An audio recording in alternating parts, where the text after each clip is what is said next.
Hello everyone, आप देख रहे हैं अपना यूट्यूब चैनल लिटिल कॉन्वर्सेशन। मैं हूं आपके साथ मनीषा त्रिपाठी। लोकसभा 2024 के इलेक्शन रिजल्ट्स आ गए हैं and the results are quite unexpected. जितने भी एग्जिट पोल्स थे, जितने भी पॉलिटिकल पंडित थे, उनकी प्रिडिक्शन को गलत साबित करके एक ऐसा रिजल्ट आया।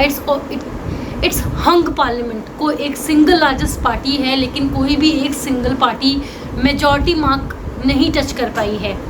कोalition के बल पे इस बार सरकार बनी है। वापस 2014 के जो पहले कोalition का ट्रेंड था, उसके तरफ दोबारा भारत बढ़ रहा है। 1989 से शुरू हुआ था कोalition गवर्नमेंट का दौर, और वो 2014 में जब बीजेपी को 282 सीट्स मिले नेशनल इलेक्शंस में, लोकसभा इलेक्शंस में, तब वो कोalition गवर्नमेंट का दौर ख़त्म हुआ और 2019 में और भी अच्छी मेजॉरिटी के साथ 303 सीट्स मिली थी बीजेपी को। उसके बाद इस बार 400 पार का नारा लगाया गया था और सबको ये लग रहा था कि बीजेपी काफ़ी मैसिव मैंडेट से जीतेगी। Forget about a massive mandate, वो अपने बलबूते मेजॉरिटी मार्क भी नहीं टच कर पाई। कोalition गवर्नमेंट एनडीए ने भी 300, एनडीए पूरा कोalition ग्रुप भी मिलके 400 पार नहीं कर पाया, 300 पार भी नहीं कर पाया, 400 पार तो छोड़िए। So yes, it was a shocker and yes, BJP does need to take a note कि कहाँ उसने इतनी गलती कर दी, कहाँ ऐसा गड़बड़ हो गया कि वो, समझिए, अगर इसको फेल नहीं कहेंगे तो जस्ट पास कहेंगे। वो इंसान जो टॉपर होने की सपने देख रहा था, वो जस्ट पास हुआ, ऐसा तो कहा ही जा सकता है, फेलियर कहा जाए या ना जाए। लेकिन इसके साथ साथ एक रियलिटी चेक ऑपोजिशन को भी लेना चाहिए। 232 सीट्स आई हैं इंडिया अलायंस की, लेकिन ये भूलना नहीं चाहिए कि इंडिया अलायंस में 28 पार्टियां हैं, 28 पार्टीज। ये जितनी बार ऑपोजिशन अपना फिगर 230, खैर ये कहने की बात, दिस गोज विदाउट सेइंग कि 232 seats is definitely less than 240 seats. And BJP का काम गड़बड़ हुआ, वो अच्छा परफॉर्म नहीं कर पाई, लेकिन ऑपोजिशन को खुश होने की ज़रूरत नहीं है, क्योंकि 28 पार्टीज़ मिलके भी एक बीजेपी से कम सीट्स लाई हैं।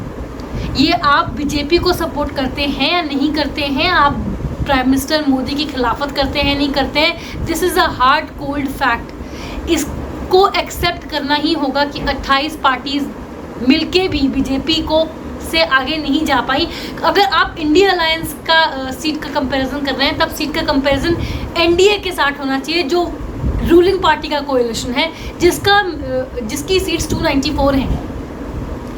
अगर हम जो सिंगल पार्टीज़ का देखें जो इंडिया अलायंस में हैं, तो इंडियन नेशनल कांग्रेस जो इस समय धन्यवाद यात्रा भी निकाल रही है, थैंक यू बोलने के लिए उन लोगों को जिन्होंने कांग्रेस को वोट किया, तो उसकी सीट्स मात्र 99 हैं इंडियन नेशनल कांग्रेस की।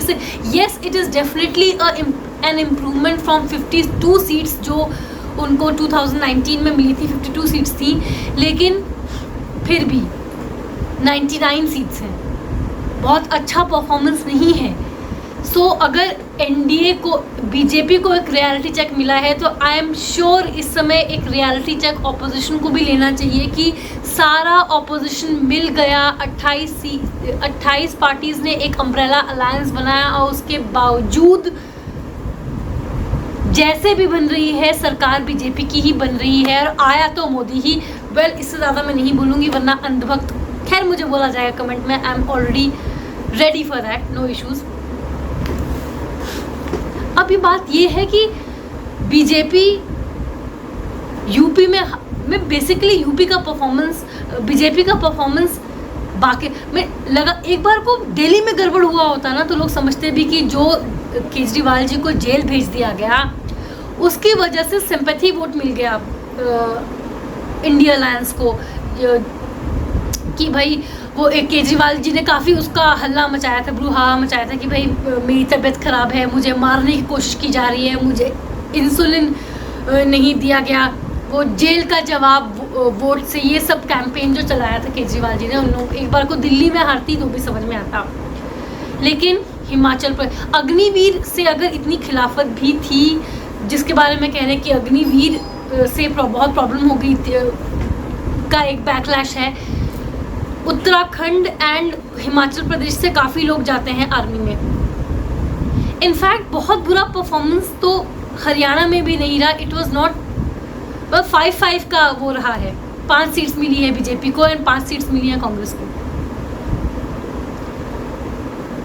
यूपी में जहाँ पे उनको लगा था कि राम मंदिर बनाया है एंड काफ़ी इस बात का मतलब पहली बार उसके बाद लोकसभा इलेक्शंस थे एंड राम मंदिर का मुद्दा 500 साल से अटका हुआ था। लोगों को लगा था इसका डिविडेंड ज़रूर मिलेगा बीजेपी को।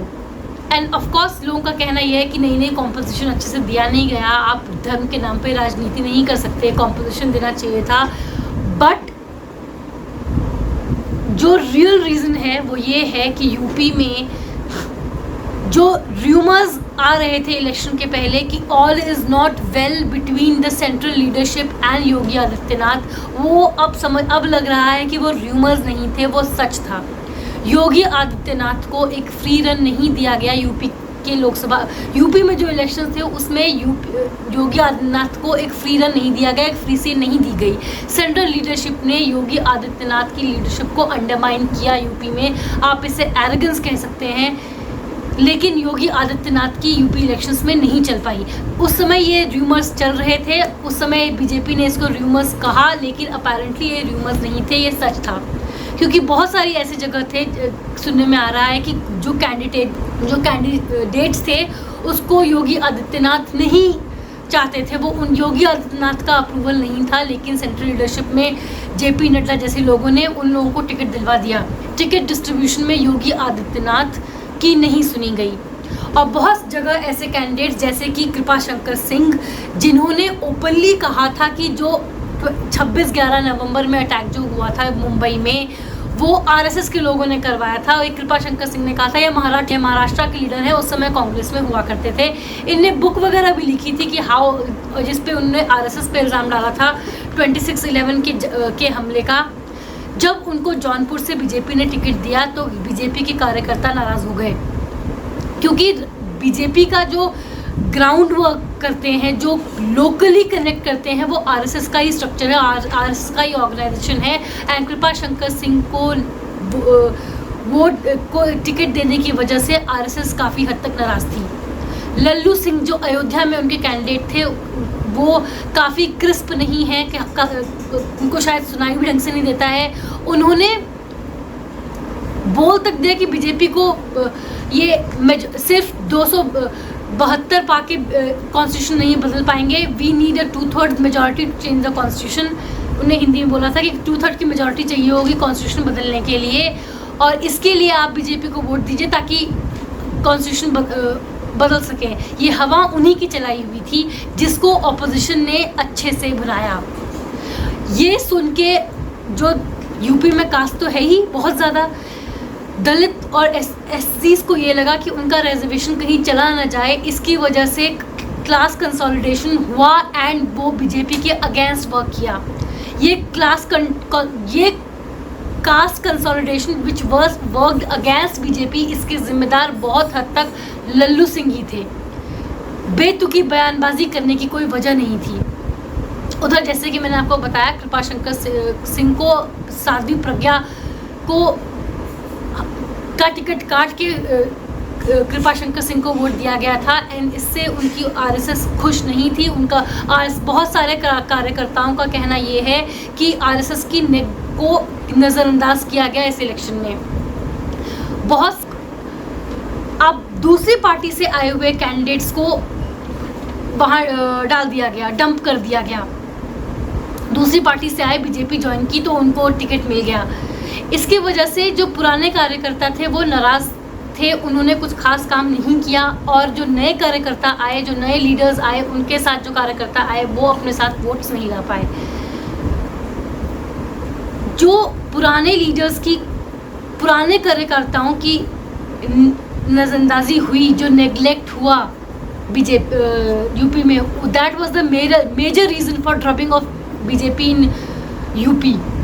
डिस्पाइट जिन लोगों ने वोट नहीं दिया है बीजेपी को, वो भी कह रहे हैं कि योगी आदित्यनाथ ने काम किया था, लेकिन जो उनके कैंडिडेट्स खड़े किए वो बहुत ही वाहियात थे। अमेठी में स्मृति ईरानी हारी हैं और ये बात ओपनली मैंने लोगों को बोलते हुए सुना है। किशोरी लाल शर्मा को उन्हें वोट इसलिए दिया क्योंकि वो एक ब्राह्मण थे और स्मृति ईरानी तो एक पारसी हैं, इसलिए उनको कौन वोट देता। इसमें इस इलेक्शन में अखिलेश यादव ने कास्ट इक्वेशन को काफ़ी अच्छे से भुनाया अपनी तरफ। बहुत हद तक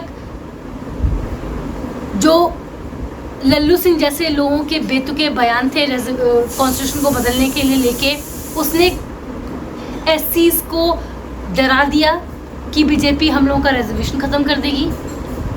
एंड योगी आदित्यनाथ को वो इम्पोर्टेंस नहीं दी गई जो उनको दी जानी चाहिए थी, कंसिडरिंग वो वहाँ के लोकल लीडर हैं। टिकट डिस्ट्रीब्यूशन में उनकी सुनी जानी चाहिए थी। आप ये कह सकते हैं कि बीजेपी में एक एरोगेंस सीप इन कर गया था। जो बीजेपी के एमपीज़ हैं, मेंबर ऑफ पार्लियामेंट, उनको ये लगता है कि उन्हें काम करने की ज़रूरत नहीं है, ब्रांड मोदी के नाम पे उनको वोट तो मिल ही जाएंगे। वो ब्रांड मोदी पे इतना ज़्यादा रिलाय करने लग गए हैं कि उनने काम करना छोड़ दिया है अपनी कॉन्स्टिट्यूंसी में।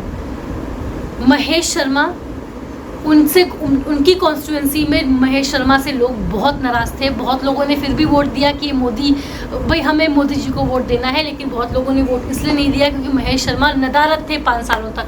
5 साल में कभी अपनी कॉन्स्टिट्यूंसी को विजिट करने नहीं आए। तो बेसिकली जो बीजेपी की हार थी वो बीजेपी की एरोगेंस की वजह से थी, और हार बीजेपी की आइडियोलॉजी से ज़्यादा बीजेपी के कैंडिडेट्स की थी।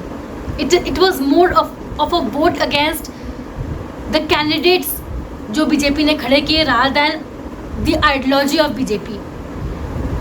एंड ऑफ कोर्स कांग्रेस, जब सारे पार्टीज मिल गए, आप इसको कहीं ना कहीं बीजेपी ऑपोजिशन को आपको वो ड्यू देना ही पड़ेगा, क्रेडिट देना ही पड़ेगा कि जो हवा बह रही, जो बीजेपी के अगेंस्ट बह रही थी, उसको अपनी तरफ कंसोलिडेट कर पाए। इस बात का क्रेडिट तो ऑपोजिशन को देना ही पड़ेगा। But after all said, everything is said and done, Modi ji ने वोट बनाई है सरकार, और जो ऑपोजिशन है उस 232 सीट्स के साथ जो कह रहे हैं कि ऑपोजिशन हैज़ बीन रिवाइव्ड, उसमें 28 पार्टीज़ हैं 232 जिनको 232 सीट्स मिली है। ये बात याद रखना ज़रूरी है। इससे ये ऐसा इलेक्शन है जिसमें both the ruling parties and the opposition need to learn a lesson. Ruling party के लिए लेसन ये है कि एरोगेंस ठीक नहीं है, और ऑपोजिशन पार्टी के लिए ये लेसन है कि this is not the end. यहाँ से उनकी शुरुआत हुई है, this is a step, baby step but it a step. लेकिन यहाँ पे उनको खुश नहीं हो जाना है कि अब ऑपोजिशन जीत गया। उनको ये याद रखना है कि हम 28 सीट हैं और एक जना, मतलब 99 सीट्स पे द ग्रैंड ओल्ड पार्टी निपटी हुई है। That's not really something to be happy about. उनको और मेहनत करने की ज़रूरत है। आज के लिए इतना ही, मुझे दीजिए इजाज़त। ऐसे टॉपिक्स पर चर्चा के लिए बने रहें मेरे चैनल कॉन्वर्सेशन के साथ। इस वीडियो को लाइक करें, शेयर करें, इस वीडियो पे अपनी राय ज़रूर दें। इस मेरे चैनल को प्लीज़ सब्सक्राइब करें। सी यू अंटिल नेक्स्ट टाइम।